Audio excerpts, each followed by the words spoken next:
We talk a lot about Dany's dragons, or Victarion's dragonbinder horn, dragonglass weapons, or even Lightbringer.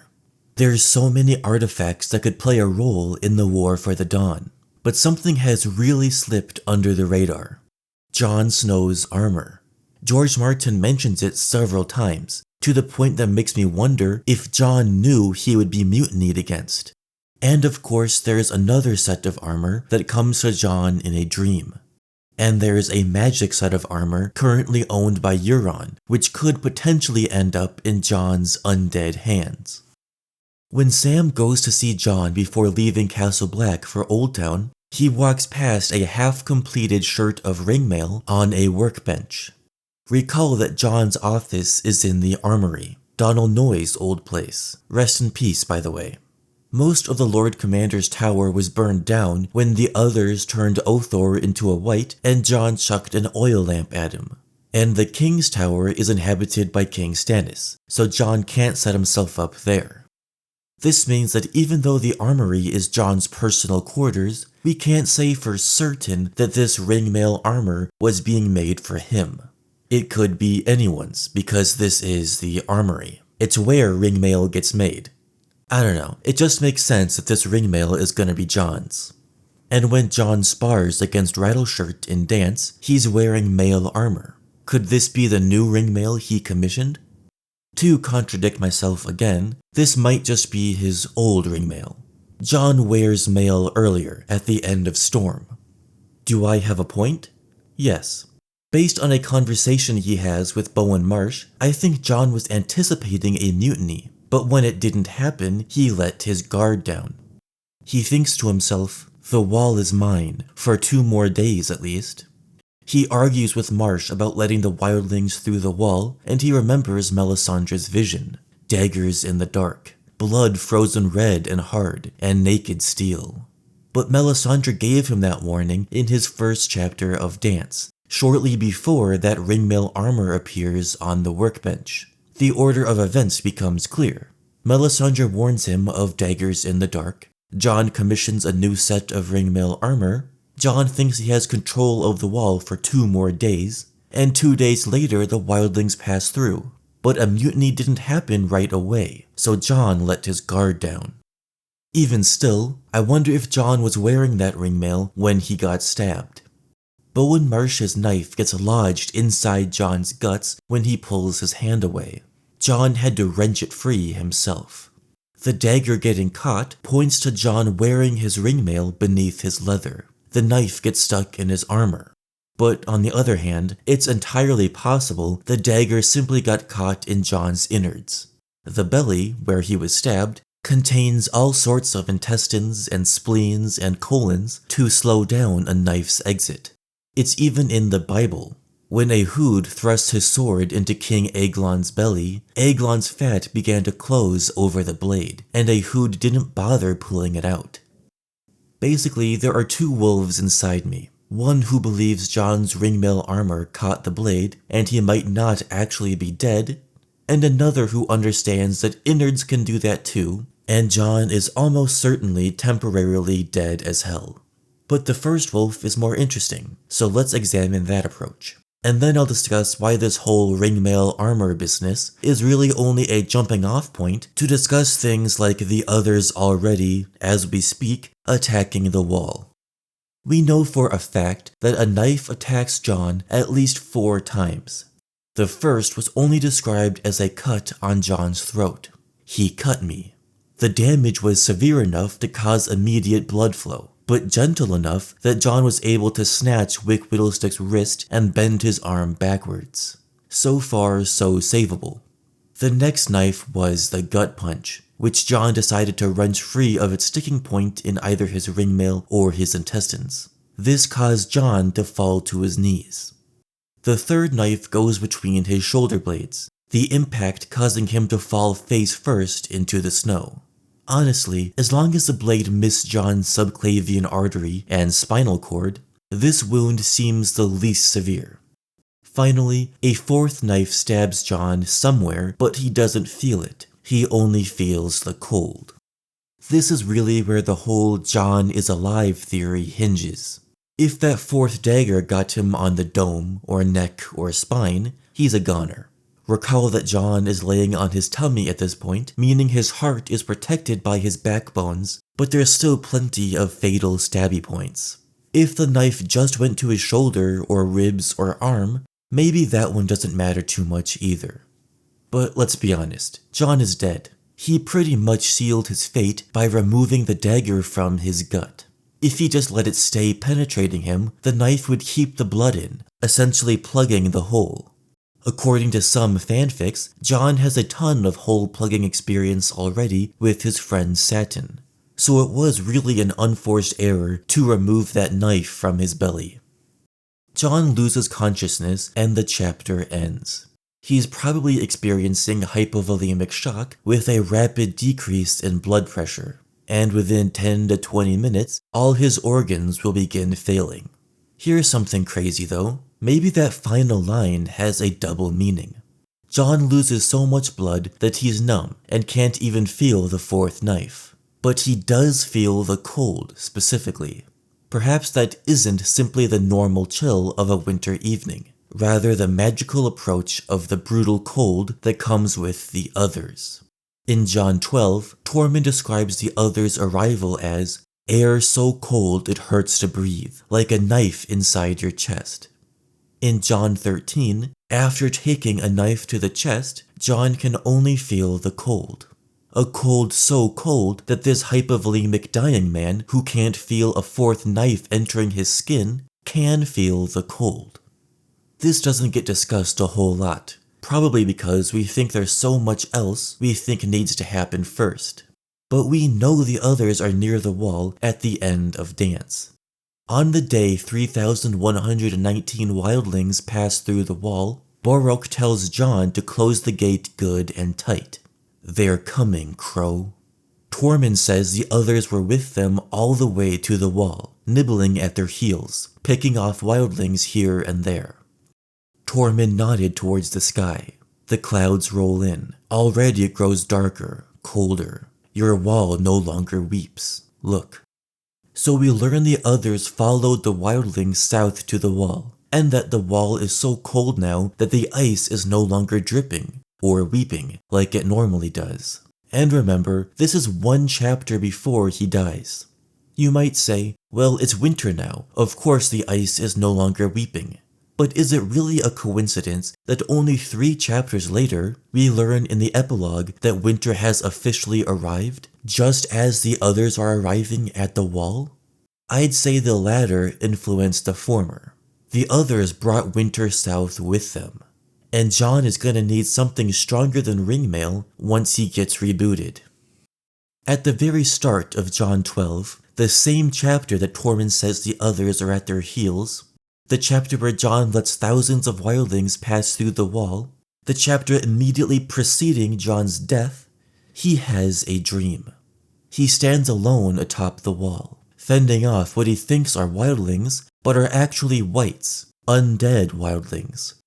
Jon is armored in black ice, and Longclaw was burning red in his hand. The black ice armor evokes 2 images, Valyrian steel, or dragonsteel, which is dark as smoke, and obsidian, or dragonglass, which is glittering dark and shiny black. These 2 substances are probably closely related. Melisandre calls dragonglass frozen fire in the tongue of old Valyria. Small wonder it is anathema to these cold children of the other. Dragonglass is omnipresent on Dragonstone, in the tunnels beneath the Dragonmont, which makes sense. This is where House Targaryen's dragons used to live. Just as obsidian is dragon-forged, Valyrian steel is spell-forged, and potentially dragon-forged as well. The exact science has been lost to time, ever since the Doom. Valyrian steel can only be reforged, it can't be created anymore. I personally believe you need spells and dragons to forge it. Especially since Valyrian steel is called dragon steel in those old-ass books Sam found. You might say, it's only a dream, Chris. This black ice armor won't actually exist. It was just George creatively portraying Jon's preoccupation with the impending threat of the others, so much that it's invaded his dreams. To that I say, maybe. If Jon had this dream in Book 1, I'd admit it's nothing more than a dream. But this dream occurs after a different dream, one that potentially changed everything. Green dreamers, like Jojen Reed and Bran Stark, dream events that will eventually come true. When Jojen was a child, dying of greywater fever, he was visited by a three-eyed crow in his dreams. Ever since, he's had the magic of green dreams. When Bran was in a coma, he was visited by a three-eyed crow as well, and ever since, his magic was woken too. In Jon's dream, in his 7th chapter of Clash, he takes the form of Ghost, and he is visited not by a three-eyed crow, but by a three-eyed Bran, which might be the same thing, in the form of a weirwood tree. Bran tells him, "Don't be afraid, I like it in the dark. No one can see you, but you can see them. But first you have to open your eyes. See? Like this." And the tree reached down and touched him.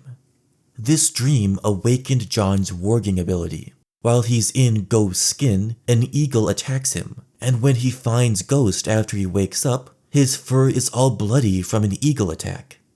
Okay, but warging is different from green dreams. Yes, Jon can warg Ghost, but what does this have to do with the black ice armor? I'm getting there. Three-eyed weirwood Bran reaching down to touch Jon, while warged into Ghost, awakened his green dream ability as well. Because not only did an eagle attack Ghost in real life, an eagle later attacks Jon in real life. His dream in A Clash of Kings was a combo of warging and green dream. The eagle attacking Ghost was happening concurrently, and the eagle attacking Jon would happen later on. So if Jon dreams himself wearing black ice armor atop the wall, wielding a burning sword while fending off the whites, it's not crazy to believe this was a green dream, and will end up coming true somehow. Another possibility is that Bran's magic touch in that dream only awakened Ghost's third eye, not Jon's. Since Jon was warging Ghost, I personally doubt this, but it's possible Ghost possesses this magic instead of Jon. But even if that's true, it will come full circle in the Winds of Winter, because where is Jon's soul right now? According to most theories, and my own, Jon's consciousness slipped inside Ghost when he was killed. So when Jon is resurrected, and his consciousness is taken back out of Ghost and put into his human body, Jon might retain whatever green-seeing magic Bran gave to Ghost. If the black ice armor comes true, will it be made from dragonglass or dragon steel? Well, George gives Stannis this whole spiel about there being a ton of dragonglass on Dragonstone. Chunks of it, boulders, ledges. It can be black, green, red, or purple, so that's cool. Stannis left Sir Roland Storm in charge of Dragonstone, and sent word that he should begin mining the obsidian. However, we're told that Loras Tyrell took Dragonstone in Book 4, so we don't really know how much obsidian Roland was able to procure. There's a good chance it's just sitting there unused for now, but I suspect Jon will get his hands on it somehow. Whether that's by asking Aegon or Daenerys to send it to him, or by going there and getting it himself, Jon will need an abundance of dragonglass to fight the others. This was something Game of Thrones probably got from George Martin himself. It just makes sense. All of this just works. I'm not kidding. And Jon's going to need it soon, if the others really are at the wall, waiting to be let through. Let through by who? You know the dude, Euron Greyjoy. Euron has so many cool artifacts, he's begun giving them away. He gave Victarion the Horned Dragonbinder, and he gave his dragon's egg to the sea. But according to a Winds of Winter preview chapter, Euron held onto his Valyrian steel suit of armor. Where did he get it? Valyria, obviously, or rather the ruins therein. He claims he survived the Smoking Sea, despite all these examples of other men going in and never coming back out. But Euron's built a little diffy. From Ib to Ashai, blah blah blah. Let us turn to scripture. Euron Greyjoy stood upon the deck of silence, clad in a suit of black scale armor like nothing Euron had ever seen before. Dark as smoke it was, but Euron wore it as easily as if it was the thinnest silk. The scales were edged in red gold, and gleamed and shimmered when they moved. Patterns could be seen within the metal, whorls and glyphs and arcane symbols folded into the steel. Valyrian steel, the damp hair knew. His armor is Valyrian steel. In all the 7 kingdoms, no man owned a suit of Valyrian steel. Such things had been known 400 years ago, in the days before the Doom, but even then, they would have cost a kingdom. Euron's armor gleams and shimmers, sort of like ice, black ice from Jon's dream. Remember that obsidian is glittery and shiny as well, so Jon's future armor could be either or neither substance. On a narrative level, I think it would be a cool link for the armor belonging to the man responsible for blowing the horn of winter in Old Town will eventually be worn by our hero responsible for staving off this threat that first man ushered in.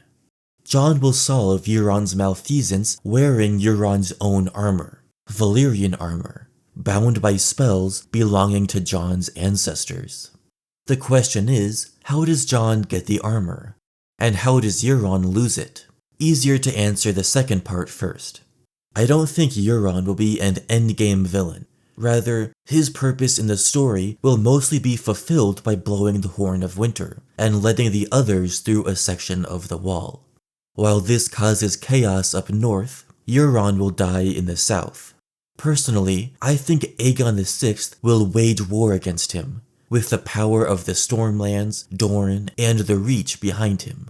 But Aegon is doomed as well. He has no dragon, because he came to Westeros too soon. Daenerys is still in the east. But Euron will have a dragon once Victarion blows Dragonbinder in Meereen, or has a slave blow it for him. The blower will die, and since Euron is the one bonded to the horn, not Victarion, the dragon, either Viserion or Rhaegal, will fly to Euron. That's how Aegon dies, but it's also how Euron dies. Dany comes west, too late to save her nephew who's actually 2 years older than her, but just in time to avenge him. Euron's armor is too big for Daenerys to wear, and although it could fit Grey Worm or Daario or someone else on Team Daenerys, she could also hold on to the armor and make a gift of it to Jon Snow. If that sounds too unrealistic, perhaps Sam Tarly will be the one who secures Euron's armor. He's in Old Town, where Euron is about to attack, and where Daenerys may end up defeating him. So Sam could loot Euron's corpse, recognizing that his armor is made of dragonsteel, the same stuff he read about and told Jon about the very same chapter he left the wall to go south.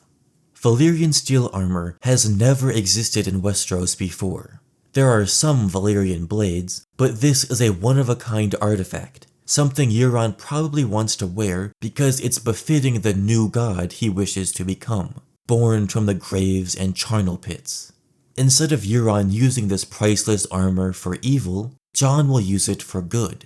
The Valyrian steel will protect him from the others in a way that makes sense, since George has already set up the fact that Valyrian steel is impervious to others. That way, we can avoid the rampant plot armor issues that Jon had in Game of Thrones. Equipped with both sword and armor of dragonsteel, and perhaps bonded to a dragon of his own, it's much easier to believe that Jon could last a long time fighting the others. Let me know down in the comments if you think Jon's dream of black ice armor will come true. Will it be forged from the obsidian on Dragonstone, or will it be Euron's suit of Valyrian steel? Thanks for watching and subscribing.